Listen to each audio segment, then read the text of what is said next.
Hi, I'm Eric Boehm, Curator of Aviation here at the Intrepid Sea Air and Space Museum. And today we're going to talk about one of the more unique airplanes in our collection, the vertical and short takeoff and landing capable AV-8 Harrier. The genesis of the Harrier really goes back about 60 years when the Hawker Company in England wanted to design a fighter plane that could take off and land vertically yet still have the performance of a modern-day fighter jet. They didn't get much support from the British government, so they went at it alone. The United States kind of helped with engine development, and eventually, by 1960, they had a prototype, the P-1127. The U.S. Marine Corps had great interest in this airplane because it would have been perfect for close air support and ground attack. Development and testing carried through the 1960s, and by 1969, the first Harriers went into service with the RAF. A couple of years later, the U.S. Marine Corps took delivery of their first Harriers. Now, what's really unique about the Harrier is the way it flies. It has to take off and land vertically.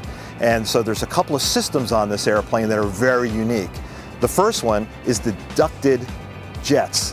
And you see right here, there's two ducts on this side and there's two on the other side. Now there's a conventional, somewhat conventional, turbofan engine inside here. From the thrust from the turbofan, it's ducted out these ducts. This can rotate downwards. Actually, it has a rotation from 0 for straight and level flight down to 98 degrees beyond vertical, so you can actually fly backwards a little bit. The other unique feature about the Harrier is the reaction control system. Now, you're in the hover, but how do you control? You have yaw and pitch and roll. Well, here we see a duct. There were ducts like this on the nose, the tail, and on each wingtip. And off of that single engine is powering the main ducts for hovering flight and for forward thrust.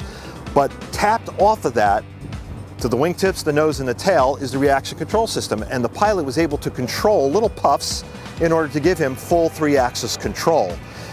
As the main ducts are rotated to the aft position, the airplane starts flying forward. It becomes a conventional airplane, capable of speeds close to 700 miles an hour.